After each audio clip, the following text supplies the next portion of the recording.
नमस्कार. ब्रह्मांड नायक शिव या यूट्यूब चॅनलवर आपले सहर्ष स्वागत आहे. आजच्या व्हिडिओमध्ये आपण श्री विठ्ठल मूर्तीचे वैशिष्ट्य बघणार आहोत. त्यापूर्वी चॅनलवर कुणी नवीन असाल तर चॅनलला सबस्क्राईब, शेअर करा आणि व्हिडिओ आवडल्यास लाईक करायला विसरू नका आणि सोबत शेवटपर्यंत व्हिडिओ बघा. तर श्री विठ्ठल मूर्ती ही स्वयंभू आहे. संत तुकाराम महाराज त्यांच्या अभंगातून आपल्याला त्याची प्रचिती देतात.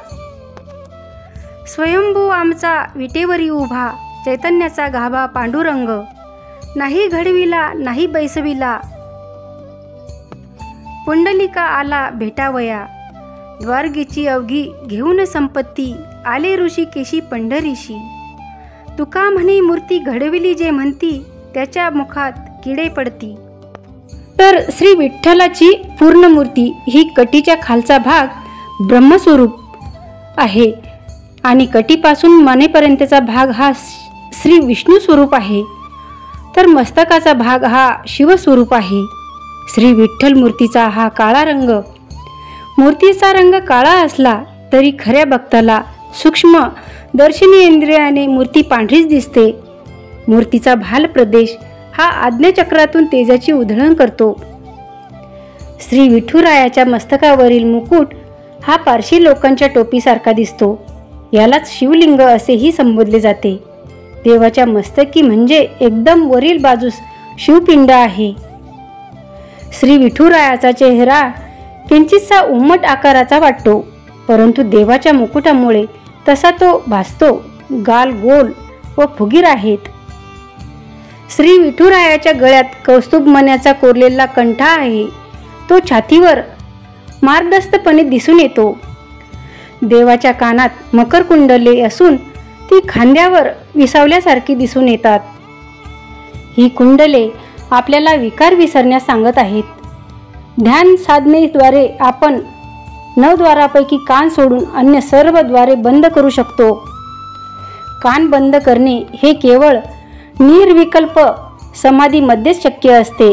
मत्स्य हे आपतत्वाचे प्रतीक आहे. जोपर्यंत आपण आपतत्वावर विजय मिळवत नाही तोपर्यंत वायुतत्वापर्यंत पोहोचू शकत नाही. वायुतत्वापर्यंत पोहोचल्यानंतर आपण निर्विकल्प समाधीत जाणे आणि ध्वनीवर नियंत्रण मिळवणे म्हणजे कान बंद करणे सुलभ होते. हेच ही मकराकार कुंडले आपल्याला सांगत आहेत. मृगू ऋषींनी केलेल्या प्रहाराच्या म्हणजेच मृगलांछनाची श्री विठुरायाच्या छातीवर खून दिसून येते. देवाने ऋषीची लाथ छातीवर झेलली. या ठिकाणी देवाने कुठलाही अहंकार बाळगला नाही. त्रागा न करता संयमाने ती खून देव छातीवर मिरवत आहे. यातून देव आपल्याला राग आणि अहम घालवायला सांगत आहे. रागावर नियंत्रण मिळवावे हे श्री विठ्ठल यातून आपल्याला सांगत आहेत. श्री विठुरायाच्या दोन्ही दंडामध्ये बाहुभूषण कडी आहेत. श्री विठुरायाच्या कमरेला करदोडा आहे. यालाच 3 पदरी मेखला असेही म्हणतात.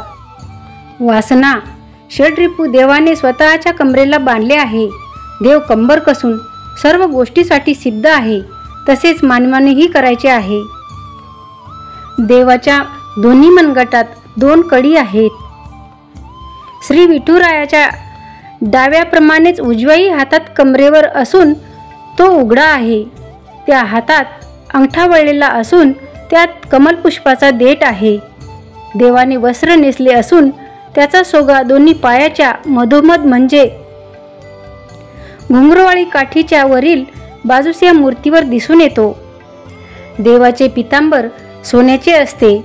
ध्यान मार्गामध्ये तेजाचे प्रतीक म्हणून नीलवर्ण, पांढरा रंग आणि शेवटी सुवर्णाचा रंग असे सांगितले आहे. त्या सुवर्ण तेजाचे प्रतीक म्हणजे श्री विठ्ठलाच्या पितांबराचा सोगा. महाभारताच्या युद्धात श्रीकृष्णाने सकाळी शंख फुंकल्यावर युद्ध सुरू होत असे व सायंकाळी शंख फुंकल्यावर बंद होत असे.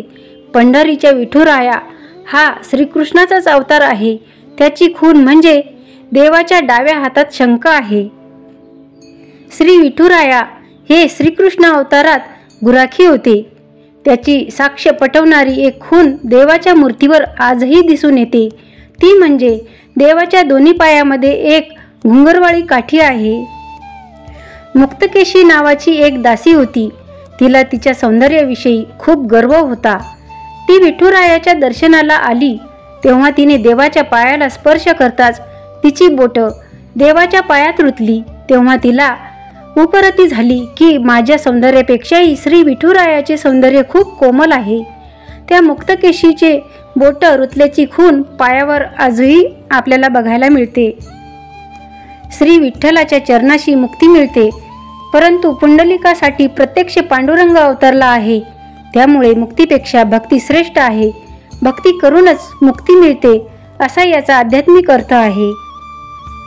श्री विठुराय दोन्ही पाय जुळवून उभे असलेली वीट ही भक्तराज पुंडलिकाने दिलेली आहे. ही वीट सुमारे 1 चौरस फूट आकाराची आहे. ही वीट हे पृथ्वी तत्वाचे प्रतीक आहे. पृथ्वी तत्वापासून संसाराचा आरंभ होतो. अशा प्रकारे संसार आणि अध्यात्म याची सांगड विठ्ठलाच्या मूर्तीत चांगल्या प्रकारे घातली गेली आहे. विठ्ठलाचे दुसरे नाव म्हणजे पांडुरंग. योग मार्गामध्ये पांढरा रंग निर्गुण तत्वाचे प्रतीक समजला जातो. सगुण रूपाला श्री विठ्ठल तर निर्गुण रूपाला पांडुरंग असे म्हटले जाते. हिमालयात अधिकांश शिवलिंगे पांढऱ्या रंगाची आहेत. त्यामुळे पांडुरंग हाच महादेव आणि विठ्ठल आहे. श्री विठ्ठलाचे समचरण. श्री विठ्ठलाला सर्व समान आहे. कुणीही लहान नाही तर कुणीही मोठा नाही. पांडुरंग हा समानतेचे प्रतीक आहे. श्री विठ्ठलाच्या पायातील तोडे. मनुष्याने स्वतःला बंधन घालून घ्यावे. कोणत्या मार्गाने जायचे ते ठरवून घ्यावे. वाम मार्गाला जात आहोत की चांगल्या मार्गाने हे पाहावे. चांगल्या मार्गाने जाताना सुद्धा अहंकाराची बेडी पडता कामा नये. त्यामुळे चांगल्या मार्गाने जातानाही काही बंधन पाळणे आवश्यक आहे असे हे तोडे सांगतात. शिवाय तोडे असेही सांगतात की चांगले वाईट काही न मानता साक्षीतत्वाने राहा. श्री विठ्ठलांनी अर्धांगिनी रुक्मिणीला बसायला जी जागा दिलेली आहे ती जागा म्हणजे आपल्याला असं सुचवते की स्त्री आणि पुरुष एकच आहेत. स्त्रीशिवाय पुरुष अपूर्ण आहे याचे प्रतीक ही जागा आहे. पंढरपूरला आद्य शंकराचार्यांनी महायोगपीठ म्हणण्याचे कारण. तीर्थक्षेत्र एकतर योगपीठ असते किंवा शक्तिपीठ असते, परंतु शंकराचार्यांनी पंढरपूरला महायोगपीठ म्हटले आहे. तीर्थक्षेत्री भक्त देवाच्या किंवा शक्तिपीठावर देवीच्या दर्शनासाठी जात असतात. मात्र पंढरपूरला पांडुरंग भक्त पुंडलिकाची वाट पाहत तिष्ठत उभा आहे. परमेश्वर भक्ताची वाट पाहत आहे म्हणून हे महायोगपीठ आहे. पंढरपूर येथील श्री विठ्ठलाच्या मूर्तीमध्ये सगुण आणि निर्गुण रूपाचा उत्कृष्ट सहयोग आहे. तर व्हिडिओ कसा वाटला कमेंटमध्ये नक्की सांगा आणि जय हरी माऊली लिहायला विसरू नका. शेवटपर्यंत व्हिडिओ बघण्यासाठी धन्यवाद.